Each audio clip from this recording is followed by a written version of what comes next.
Hello and welcome to Buffoon of the Week.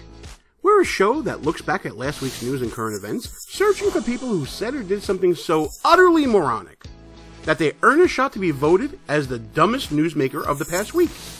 We nominate them, and then you choose the winner by leaving your choice in a comment below this video or by voting in our poll at buffoonoftheweek.com. In case you missed last week's video, we are so excited for our annual Buffoon of the Year tournament coming in December. If you missed that video, click on the eye in the top right corner to hear all about what we've revealed so far. We're sure you'll agree. It's going to be a whole lot of fun. And to be part of all that fun, why not subscribe to the channel? We post videos on Mondays at 10 a.m. Eastern Time.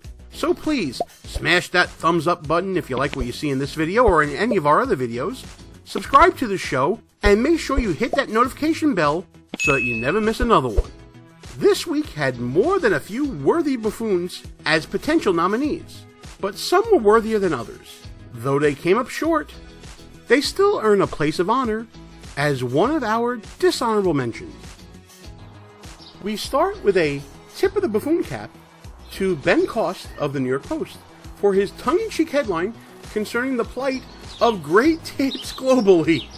Okay, I guess I'm reading this. Great tits have been added to a list of species that could soon disappear due to Earth's rapidly warming climate, according to Cost's article. We hope you join us in our concern for the safety and well-being of great tits across the world, and that you please join us in saving the great tits. I can't believe you people had me read that. So now that we got the cheap laugh out of the way, oh wait, I spoke too soon. Here's a tape of a 911 call made by Portland City Commissioner Joanne Hardesty, who, despite her support for the Defund the Police program, called the cops over an argument with her Lyft driver. 911, what's your emergency? Well, I got a Lyft driver that decided he would just drop me off at a filling station and he wants me to get out, and I'm not getting out of the car in the dark at a filling station. Not happening. All because I asked him to put the window up, but I'm not leaving. He says I have to get out of his car, or he's calling the police, so I decided to call for him. Okay.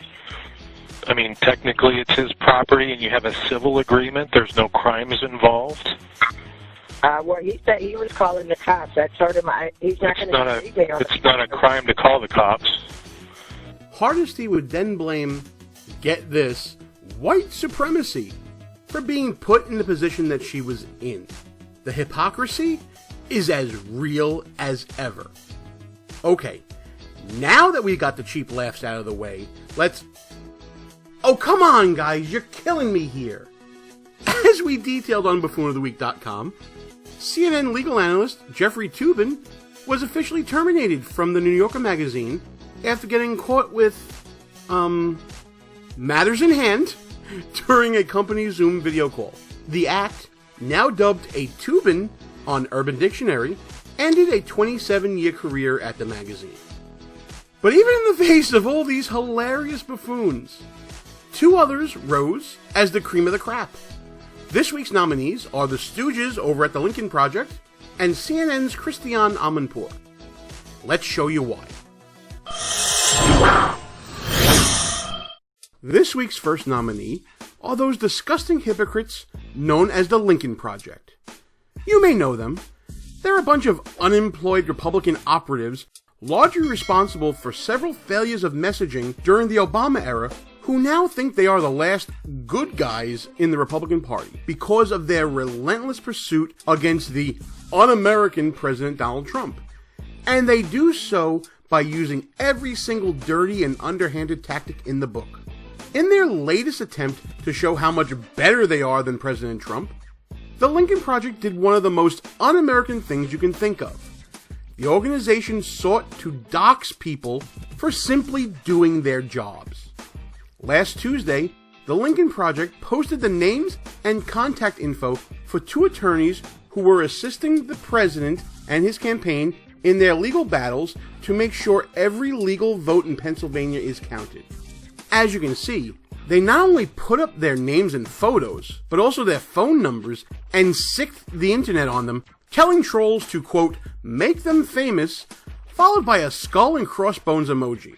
Twitter eventually made these poor excuses for humans take down the tweet, but it looks like this was only step one for the Lincoln Project, as they also admitted in another tweet to intend to go after the clients of these attorneys and dox them as well. Look, if you want to release ads in opposition to Trump, if you want to exhibit your Trump derangement syndrome on national television in interviews and commentary, if you want to scream Orange Man bad from your ivory towers, go right ahead, you do you. But when you attempt to endanger everyday people by spreading their names and contact info on social media, you're crossing a line. Doxers deserve zero tolerance, no matter what side of the aisle they're on. What the Lincoln Project did is put these attorneys, their colleagues, their families, and their friends in real danger. The real reason they're against Trump, though, is because Trump put their establishment wing of the right out of business for a while. If these are the good guys in the political landscape that are here to save us, yeah, hard pass on being saved by these grifters and scammers. Like what you see so far? Go ahead and smash that thumbs up button. Also, leave us a comment and tell us what you're thinking. And don't forget to subscribe so you never miss another show. Speaking of derangement, here's our second nominee, CNN's Christiane Amanpour. This week, 82 years ago, Kristallnacht happened. It was the Nazis' warning shot across the bow of our human civilization that led to genocide against a whole identity, and in that tower of burning books, it led to an attack on fact, knowledge, history, and truth. After 4 years of a modern-day assault on those same values by Donald Trump, the Biden-Harris team pledges a return to norms, including the truth. Okay, so, let's get this straight. President Trump's statements are akin to Nazi book burnings and a paramilitary operation looking to destroy an entire race of people. Yeah, that's a serious case of Trump derangement right there. Christiane, seek help. Isn't it amazing how this liar and this apparent Nazi, Donald Trump, improved his voter approval across almost every minority group? It's a fact that Trump did better among black men, black women, Latinos, you name it, than every past Republican candidate in the past, 40 years? In fact, Trump improved in every category except white men. But he's a Nazi, right? How is Amanpour's prejudice tolerated by mainstream media? Because Orange Man bad, that's why.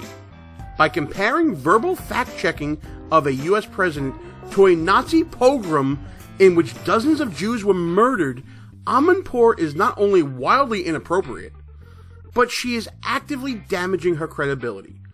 But it's CNN, so what does it matter with credibility anyway? While we're disgusted with Amanpour's comparison, we're not surprised. She's not the first, nor will she be the last to use the atrocities of the past to score political points in a very cheap manner.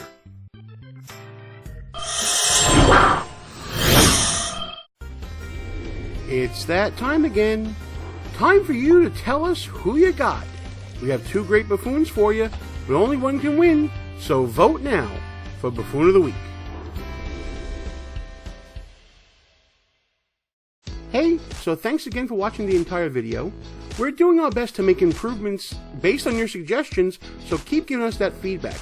Also, we hope you're as excited as we are for Buffoon of the Year.